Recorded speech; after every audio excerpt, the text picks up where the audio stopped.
પોરબંદરમાં જન્માષ્ટમીનો લોકમેળો આગામી દિવસોમાં યોજાશે ત્યારે આ લોકમેળામાં જતા રસ્તા પર આવેલ અમુક સીસીટીવી કેમેરા બંધ હાલતમાં જોવા મળી રહ્યા છે, જેને લઈને રજૂઆત કરવામાં આવી છે। પોરબંદરની ચોપાટી ખાતે જન્માષ્ટમીના લોકમેળાનું આયોજન કરવામાં આવ્યું છે। આ લોકમેળામાં લાખોની સંખ્યામાં લોકો આવતા હોય છે। લોકમેળા ગ્રાઉન્ડ જતા રસ્તા પર વર્ષોથી લગાવેલ અમુક સીસીટીવી કેમેરા હાલ બંધ જોવા મળી રહ્યા છે, જેને લઈને પોરબંદરના આગેવાન દિલીપભાઈ મસરૂ દ્વારા જિલ્લા પોલીસ વડાને રજૂઆત કરી જન્માષ્ટમી લોકમેળા પૂર્વે બંધ સીસીટીવી તાત્કાલિક શરૂ કરવા માંગ કરી હતી।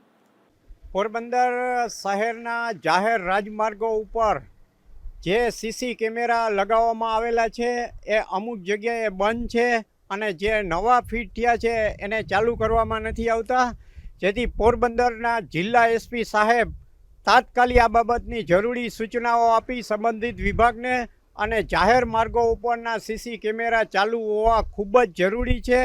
આગામી સમયમાં જન્માષ્ટમીના લોકમેળા દરમિયાન લાખોની જનમેદની જાહેર રસ્તાઓ પરથી જ્યારે અવરજવર કરે ત્યારે તેની સલામતી અને સુરક્ષા માટે સીસી કેમેરા ચાલુ હોવા ખૂબ જ જરૂરી છે, જેથી જિલ્લા એસપી સાહેબ તાત્કાલિક સંબંધિત વિભાગને સૂચનાઓ આપી અને આ બાબત વહેલી તકે સીસી કેમેરા ચાલુ થાય એ જાહેર જનતાના હિતમાં ખૂબ જ જરૂરી છે।